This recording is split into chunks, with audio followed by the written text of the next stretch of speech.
All you hoes. Stop All it. of you hoes. Stop it. Stopping We know it, you keep it here tapping for a it. We ain't party. never late. Dropping It's my gems, fighting keep now. it There we go. locking in. Now let's elevate. So Bounce just away, sit there. running laps again. It's a steady race. About. People's champ, boy, yeah, you know I've been a heavyweight. Stopping it, keep it tapping it. We ain't never late. Dropping gems, keep it locking in. Now let's elevate. Bounce away, running laps again. It's a steady race. People's champ, boy, yeah, you know I've been a heavyweight. Oh yeah. Oh yeah, part 3. I got you for 3 minutes. That's 3 minutes of playtime. No? How's that? Oh yeah, when that cream rises to the top. Yo, fam. How was it? Oh my, it was excellent. What's going on, guys? Part 3. I almost said cuatro. That's tres. You know what I'm saying? My Spanish ain't all that great. Puerto Rican. 100% Puerto Rican, bro. It's just black from the waist down. But anyway, so we're here for part 3. If you guys want to check, 50%. if you guys want to check out, are you trying to say my below the waist is 50% off?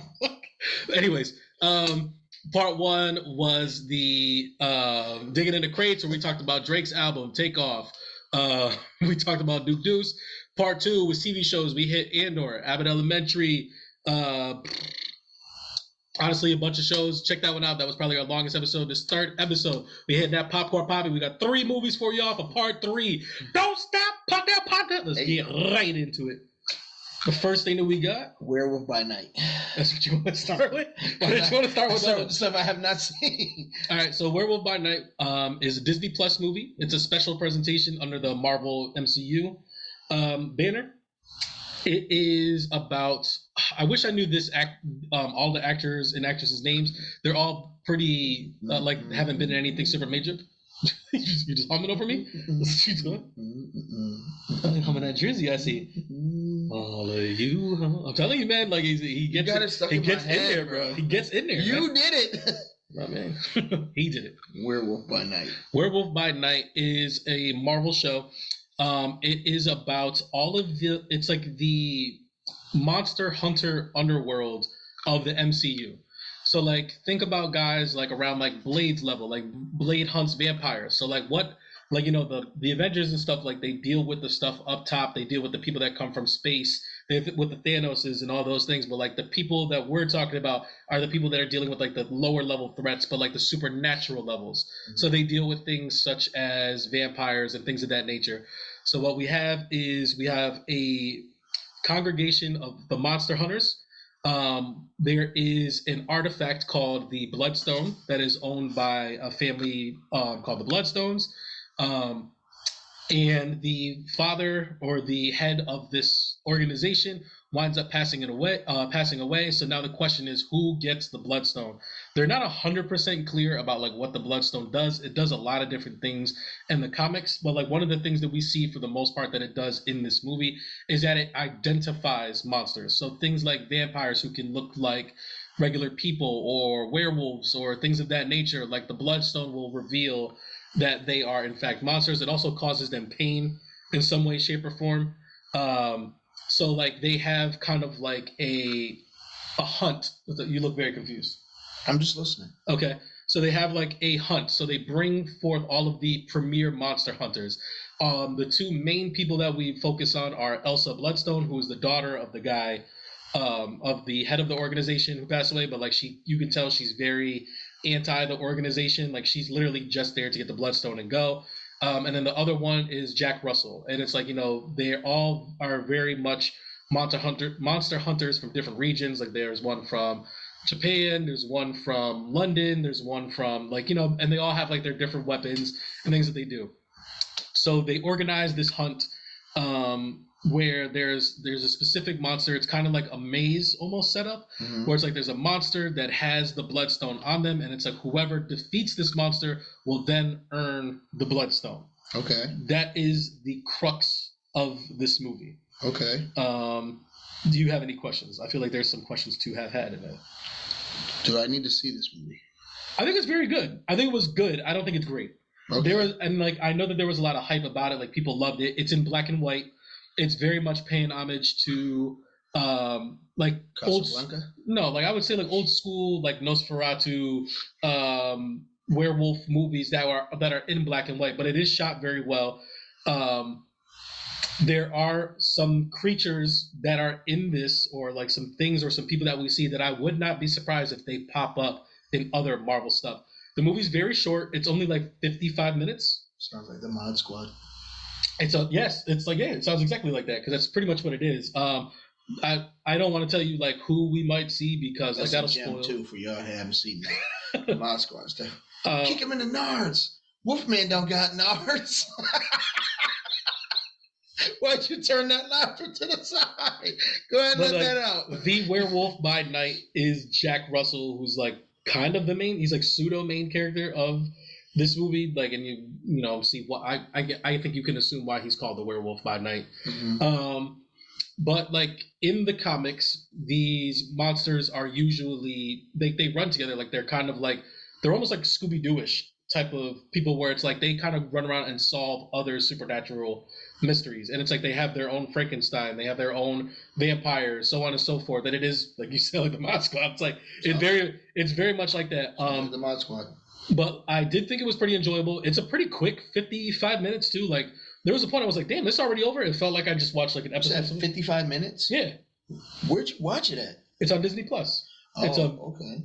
It's a special MCU presentation. Mm-hmm. Like I said, I thought it was really good. I like the idea of this being the medium to get these type of characters out. Mm-hmm. So like these characters who could pop up in other things, but like they're not super important enough to get their own TV quick shows. Introduction, right? Yeah, like I feel like a preface. I feel like a Moon Knight would have been very well served being like a special presentation type of deal. Like if we would have got like this one thing.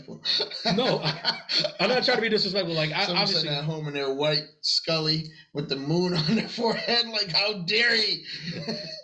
I liked Oscar Isaac. Obviously, he's too big of an actor to do something like that. Mm-hmm. Like you can't contain him to something like that. But it's like the idea of just like if I showed you one episode of Moon Knight doing some cool stuff and like his backstory and stuff like that, you'd be like, damn, I want to see more of this Moon Knight guy.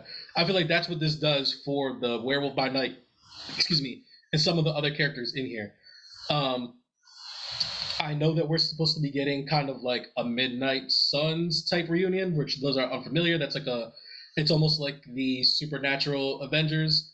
That's where Blade, Ghost Rider, like a lot of those guys are like part of like the Midnight Suns. Doctor Strange is usually involved with things of that nature. We're supposed to be getting something that has, I think, Blade, Ghost Rider, and Black Knight, who's being played by Jon Snow from the Eternals. His character is supposed to be in there. They're supposed to be doing something. I would not be surprised if the characters from this also joined them in that movie. Do I think this is a must-watch? No, but I think if you have the time and like you're interested, I think it's a good watch. Like I don't think it's a waste of time at all. I didn't think it was a back burner. I didn't think it was an add it to your queue and never see it. Like I thought it was a good show, and it's like if you have the space, I think give it a shot. Okay. I would watch it over the Peripheral. I'll put it like that. I'll say that. Like I'm trying to give it like a range. That's Werewolf by Night. Disrespectful. I wasn't trying to be disrespectful. All right, we got Pray for the Devil. Oh wow, why we're saving that? I thought we were gonna save that for last, but all right. I haven't seen it. I didn't know how intense these were. If he gave me a little segue, I would have known. You want to still save it for last? I usually put them in order. You know what I'm saying? But then that's all right. That one still would have been last though. Yeah, you're right. Pray for the Devil is a new horror movie that's out. Okay. And it is about this woman who goes to school, the exorcism school. Mm-hmm. She has been bothered. Oh, I did see the previews for this one. I'm sorry. Go ahead. She has been bothered by an evil spirit for like a majority of her life. She winds up becoming a nun. But like what she really wants to do is she really wants to be an exorcist. And like, so she winds up going to this school, but the only thing is women are not allowed to be exorcists. They're only allowed to like assist the actual exorcist people. I feel like I'm saying exorcist way too much. Like I'm gonna say the main person or whatever. I mean, you have said it a lot, but continue. I mean, it's kind of like what it is. But certain things happen, and they start to realize that she is being almost targeted. by these spirits, and like, but she also has like the ability to kind of ward them off.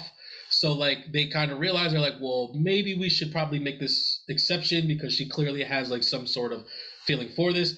But this movie is kind of like your run of the mill exorcism movie.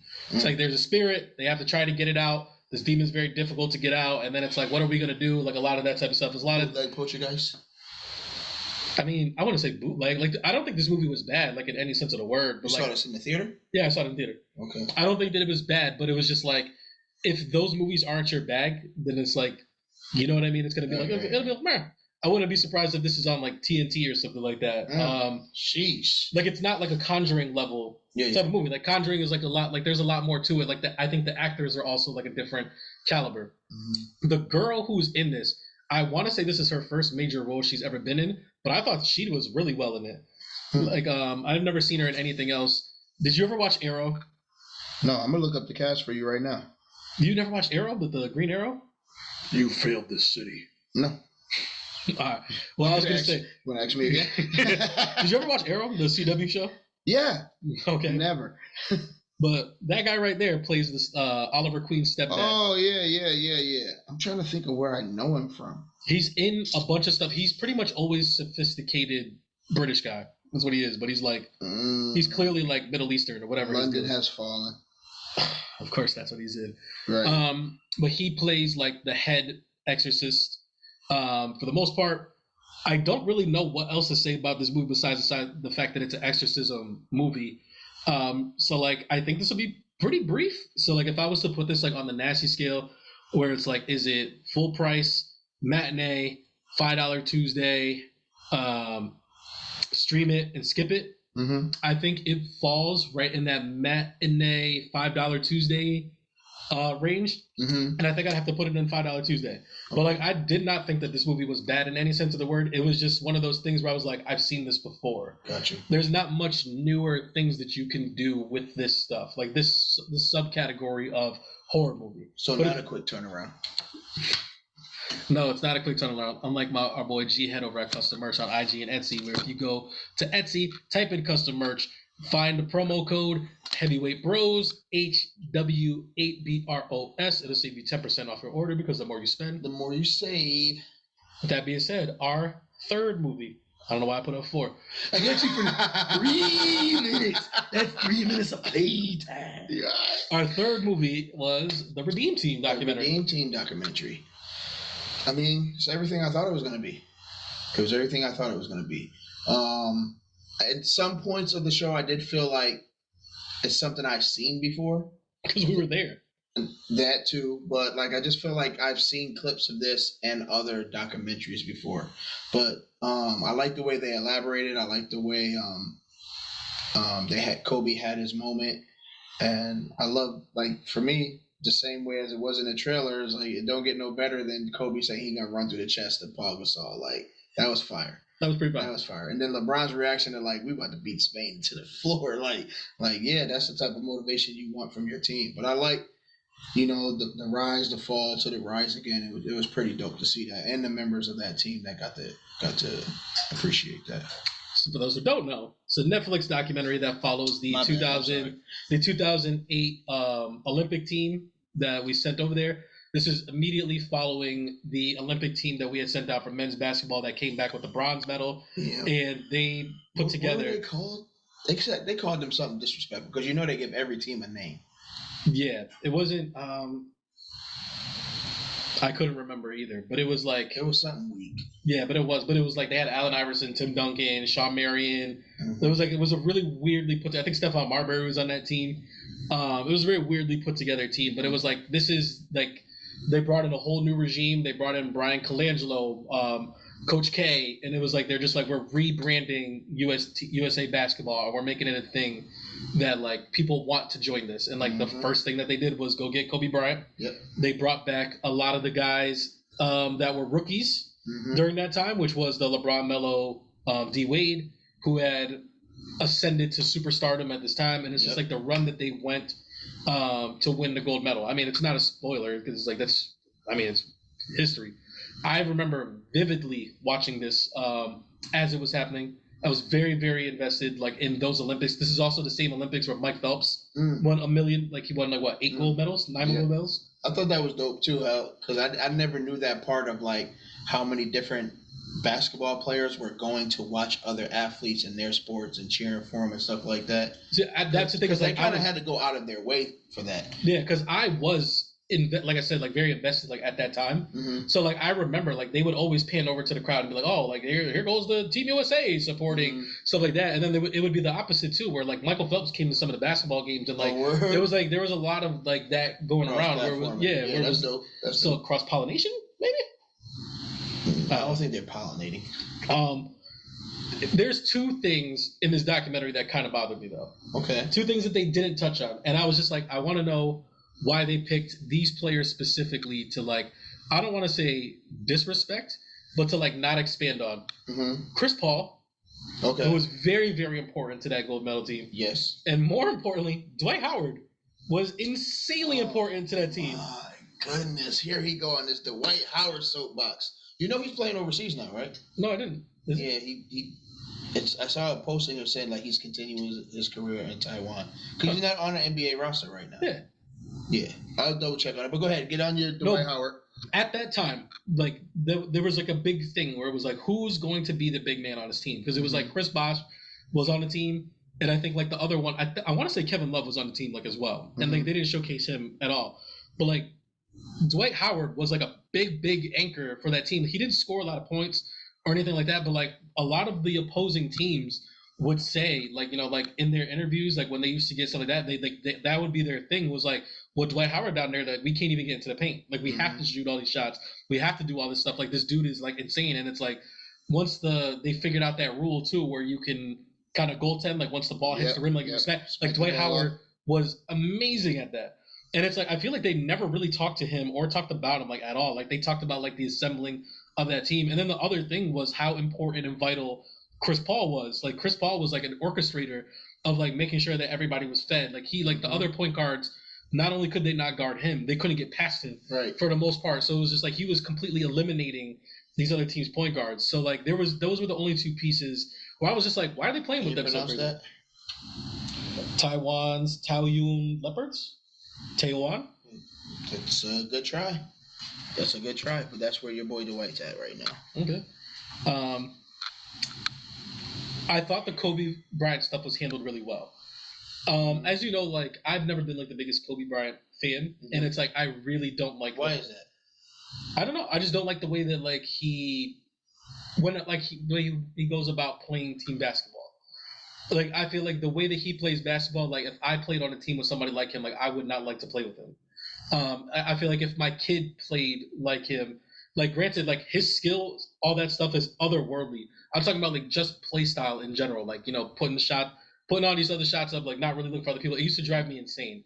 And then like there was also like I was very pro Shaq for like a long period of time, and then it was like, you know, the way the Lakers chose your side. Yeah, it was like the way it's the same thing. Like I've said a long time, like I chose Nas over Jay-Z in the Nas and Jay-Z beef, and it was like eventually like I went back and listened to Jay-Z, and I was like, yeah, I was being kind of crazy like at that point in time. Decision. But it was like, was it though? I'm just saying, Ether was just that good, and like I felt like a lot of my stuff that I had said about Kobe Bryant was proven like when Shaq left. I think things fell his type of way or whatever, but. Yeah, like I thought it was handled like really, really well. I thought they were gonna be like very heavy-handed with it, and like I was kind of like, no, I was like, much well. Like they did an amazing job. I got a little teary-eyed towards the end, like when he finally got the medal, and then like, you know, Gigi's there. It's like it's a lot of stuff that goes into it, and it's like, not only the effect that he had on them, because there was like a big part on there about like mostly like their just mentality on working out, focusing, like all that stuff like that, like was obviously really big, and it's great to hear from them. Man, Miller said, I ain't getting up at no 5. He's like, yeah. He said, that sounds a little crazy. See you at 6. Because I'll tell you right now, if I was on that team and I came from the club and like he was coming out and he was getting ready to work out, I'd be like, good for you, nigga. Like I'd be like, yo, practice is at 7. I don't know what to do. I'll see you in a few hours. That's what I'm saying. It's like I don't care. Like I said, like it wouldn't bother me like in the slightest. He would have smushed Parker to me mad quick. Like that's but like, man, I lost that for a second too. Where it was just like I thought that they handled it very well. but like not only the effect that he had on them, but the effect that they also had on him. Because like one of the things that like, and I know pro LeBron, like all this other stuff or whatever, is like, they talk about LeBron James about so many things, but like one of the things that they don't talk about enough, I feel like, is how great of a teammate that he is. Okay. And one of the things that make him such a great teammate is like how lighthearted, how funny he is, things like that. And it's just like you could tell Kobe Bryant was very resistant to that, like at one point in time, but eventually, like he warmed up to it. It's just so funny because like all that same stuff is the stuff that he hated about Dwight Howard, but like and eventually they became teammates. But it's like, yeah, it is. Right to hate that stuff about Dwight Howard, though. I don't know, whatever. But I love getting him riled up. I don't know why, but like, because that whole season that Dwight Howard was there, he was the best player on the team. But anyways, you really don't remember that team very well, but because everybody else was injured. So, but like as I was saying, is like you can see Kobe Bryant kind of opening up more. Like as well, so it's like when they start singing him the happy birthday, when like they're kind of playing pranks on him and they're joking with him, and like he's finally opening up, and I was just like, oh man, like this is really nice, and it's like that's the a lot of that was due to the young boy. Which one? LeBron. Yeah, that's what I mean.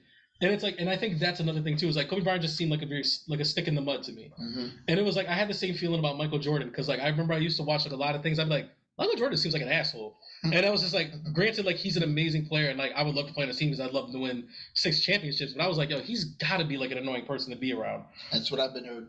And that's what I mean. And it's just like that's not the type of players that I like to gravitate towards because like one of my favorite players is Kevin Garnett. And like as much as Kevin Garnett, as much as Kevin Garnett is that, like if you listen to like his teammates though, his teammates love him.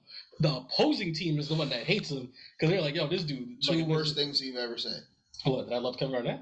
No, 2 worst things Kevin Garnett has said. Oh, you're a cancer patient, and your wife tastes like Honey Nut Cheerios. Cancer patient goes third to Happy Mother's Day. That was crazy to Tim Duncan, whose mother had passed. Mother's Day. His mom had passed a minute ago, too. Yeah, it was like 10 years ago or something like that. Or when Tim Duncan was 10. Happy Mother's Day. I would have got ejected instantly.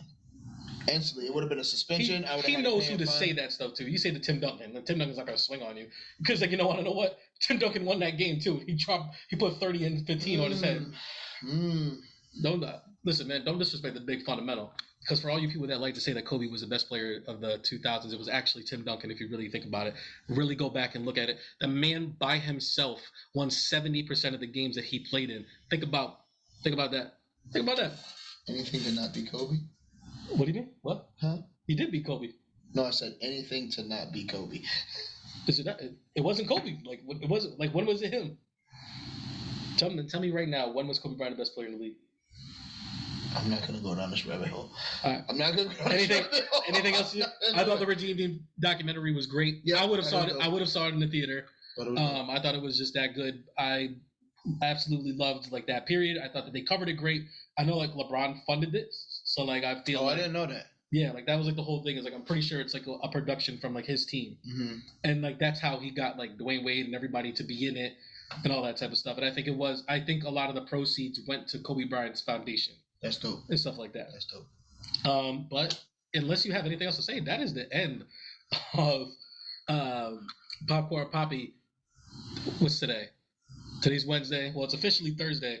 I will be Friday morning checking out Wakanda Forever. I will be there. Did you get your tickets? No, but I will. Okay, I was gonna say, don't tell me you about to watch it on your phone. Heck no. Are you what? Let's check it. Disrespectful. It's gonna be all right. It's a 5 out of 5, and I ain't even seen it yet. It's gonna be the highest grossing movie this year. Easily. Yeah, probably. Easily, not probably. It is. It's gonna be better than Thor: Love and Thunder. I'm just kidding. I'm kidding. Better than Dune? That was 2 years ago. I don't care. I'm not letting them off the hook. All right, so that was Popcorn Papi. That was part 3. Stay tuned. We got part 4 coming up. We're doing hardwood check-in. Hardwood check-in. So we'll see y'all there. Pussy.